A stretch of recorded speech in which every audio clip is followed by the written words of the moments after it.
नमस्कार दोस्तों, welcome to our channel the study power. आज के इस वीडियो में हम महत्वपूर्ण वोकैबुलरी के 10 वर्ड्स जो है हम डेली डिस्कस करते हैं। जैसा कि आपको पता है डेली 7 o'clock जो है 7 बजे मॉर्निंग में आपकी एक क्लास होती है।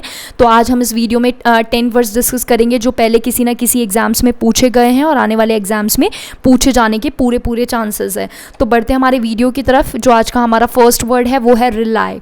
रिलाय का जो मतलब होता है दोस्तों वो होता है निर्भर रहना, यानी किसी पर डिपेंडेंट रहना। ठीक है, निर्भर रहना। जैसे एक सेंटेंस भी मैंने यहाँ पर लिखा है इसको समझाने के लिए, you can not rely completely on others, यानी कि दूसरों पर आप पूरी तरीके से निर्भर नहीं हो सकते हैं। तो आपको समझ में आया होगा कि यहाँ पे रिलाई का मतलब क्या है, निर्भर रहना, यानी किसी पर डिपेंडेंट रहना।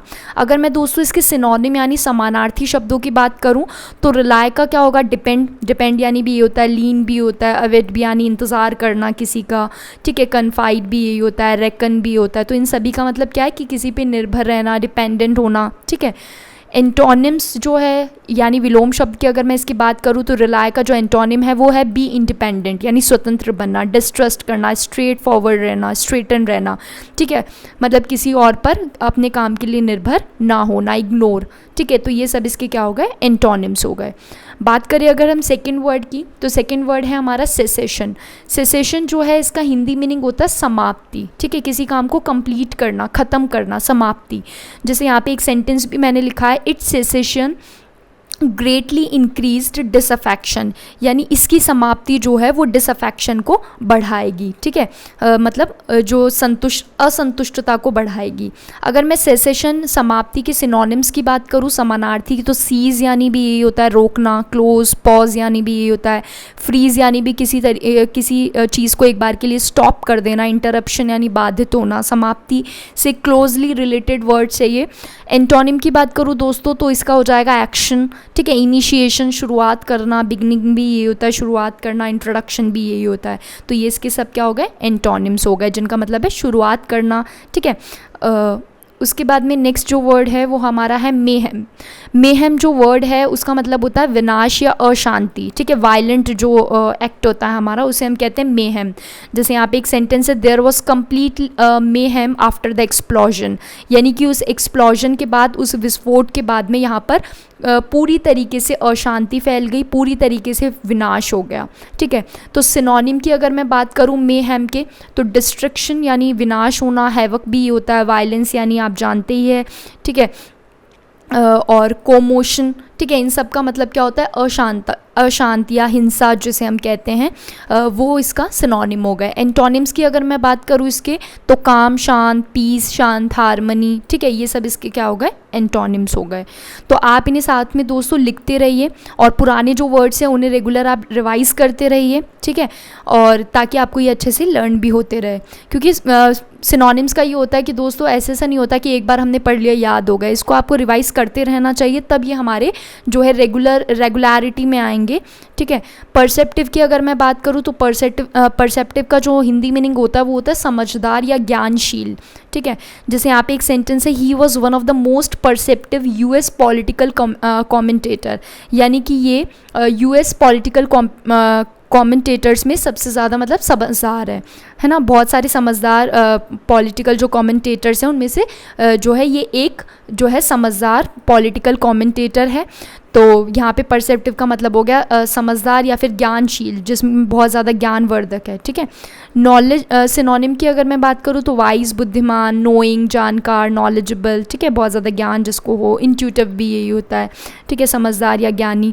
एंटोनिम की अगर मैं बात करूँ तो परसेप्टिव का उल्टा क्या होगा, फुलिश हो गया। ठीक है, मूर्ख, इडियटिक हो गया, केयरलेस, अनअवेयर, इंटेलिजेंट नहीं है जो, अनइंटेलिजेंट है। ठीक है, तो ये सब इसके क्या हो गए, एंटोनिम्स हो गए। बात करें अगर हम नेक्स्ट वर्ड की तो नेक्स्ट जो वर्ड है वो हमारा है फेरोशियस। फेरोशियस का मतलब होता है दोस्तों उग्र या आक्रामक, वायलेंट होना। ठीक है, बार्बरिक होना जिसे हम कहते हैं। जैसे यहाँ पे एक सेंटेंस है, the storm grew more and more ferocious with each second, यानी हर एक सेकेंड के साथ में ये जो तूफान है वो बहुत ज़्यादा आक्रामक हो रहा है। ठीक है, आक्रामक हो गया। तो यहाँ पे अगर मैं सिनोनिम की बात करूँ तो वायलेंट हो गया, बार्बरिक हो गया, रुथलेस हो गया, विशियस हो गया, ब्रूटल हो गया। तो इन सभी का मतलब होता है हिंसक, उग्र नेचर, आक्रामक। ठीक है, एंटोनिम की अगर मैं बात करूँ तो प्लीजेंट। ठीक है, शांत होना, सिंपैथेटिक होना, कंपैशनेट होना, ये सब इसके क्या हो गए, एंटोनिम हो गए। ठीक है, बात करें अगर एडवर्सिटी की, तो एडवर्सिटी का मतलब क्या होता है, दुख या विपदा, ठीक है। अनहैप्पी जिसे हम कहते हैं, सॉरो जिसे हम कह सकते हैं। अगर मैं सेंटेंस की बात करूँ तो she turned adversity into opportunity, यानी उसने अपनी विपदाओं को मौक़ों में बदल लिया, ठीक है। अब यहाँ पे सिनोनिम की अगर मैं बात करूँ तो हार्डशिप हो गया, कठिनाई, मिसहैप, ठीक है, अनफॉर्चुनेट जिसे हम कहेंगे, सॉरो, दुखी, सफरिंग, डिफ़िकल्टी, ये सब क्या हो गए, एडवर्सिटी के सिनोनिम्स हो गए। एंटोनिम्स की बात करूँ तो पीस हो गया, शांति, प्लेजर, एडवांटेज, फॉर्चून, बेनिफिट। ये सारे वर्ड्स दोस्तों पहले किसी न किसी एग्ज़ाम्स में पूछे गए हैं, तो अगर आप इन्हें अच्छे से पढ़ेंगे तो एग्ज़ाम में आपको बहुत हेल्प मिलेगी इनसे। बात करें अगर हम डेंटी की, तो इसका मतलब होता है सुंदर, सुहावना या सजीला लगना। जैसे यहाँ पे एक सेंटेंस है, drawing room is decorated with dainty pictures, यानी कि उसके ड्राइंग रूम है उसे सुंदर पिक्चर्स से डेकोरेट किया गया है। बात करें अगर दोस्तों सिनोनिम्स की इसके, तो एलिगेंट, ठीक है, ग्रेसफुल, नीट, क्यूट, एथीरियल, इन सभी का मतलब होता है सुंदर लगना, बहुत आकर्षक लगना, सुहावना लगना, देखने में मतलब अच्छा लगे। एंटोनिम की बात करें तो अगली, बदसूरत, रफ, रिपल्सिव, अनप्लीजेंट, जो अजीब सा लग रहा है, मतलब जिसको देखकर अच्छा सा नहीं लग रहा है, गंदा सा लग रहा है, ठीक है, तो वो सब इसके क्या हो गए, एंटोनिम्स हो गए। उसके बाद में बात करें अगर हम नेक्स्ट वर्ड की, तो नेक्स्ट वर्ड है एक्यूमुलेट। एक्यूमुलेट का मतलब होता है संग्रह करना, इकट्ठा करना, किसी को कलेक्ट करना, ठीक है, एक्यूमुलेट टू कलेक्ट। जैसे यहाँ पे एक सेंटेंस है, they were unable to accumulate enough evidence to make a well written claim, यानी कि वो लोग असक्षम थे इनफ जो सबूत है, पर्याप्त जो सबूत है उन्हें इकट्ठा करने के लिए, ताकि वो उस पर क्लेम कर सके, ठीक है। तो वो असक्षम थे उसके खिलाफ जो है सबूत इकट्ठा करने में, संग्रह करने में। तो यहाँ पर सिनोनिम जो इसकी बात करूँ मैं, तो असेंबल, एकत्रित होना, कंपाइल भी होता है इकट्ठा करना, इंक्रीज, एक्वायर, एड टू, इन सभी का मतलब होता है इकट्ठा करना, संग्रह करना, किसी को कलेक्ट करना। एंटोनिम्स की अगर मैं बात करूं तो स्कैटर, बिखरना, सेपरेट, अलग होना, श्रिंक भी यही होता है, ठीक है, बिखर जाना, डिक्रीज, डिमिनिश, ये सब एक्यूमुलेट के क्या हो गए, एंटोनिम्स हो गए, विलोम शब्द हो गए। बात करें अगर हम नेक्स्ट वर्ड की, तो नेक्स्ट वर्ड है हमारा रेजिस्ट। रेजिस्ट का मतलब होता है विरोध करना, किसी को रोकना, प्रतिरोध करना, ठीक है। I simply couldn't resist you, यानी मैं सिंपली जो है तुम्हें विरोध तुम्हारा नहीं कर सका।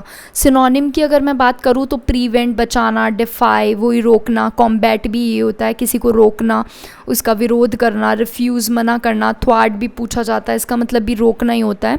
एंटोनिम की अगर मैं बात करूँ रेजिस्ट के, तो एक्सेप्ट करना, स्वीकार, अलाउ करना, एड, गिवन, ये सब इसके क्या हो गए, रेजिस्ट के एंटोनिम्स हो गए।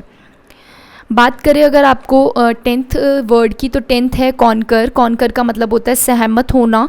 दोस्तों इसका PDF जो है वो भी मैंने डिस्क्रिप्शन में आपको मिल जाएगा, तो वहाँ से आप इस PDF को जो है डाउनलोड कर सकते हैं। तो आपको ये सारे वर्ड्स, इनके सिनोनिम्स, एंटोनिम्स सब मिल जाएंगे।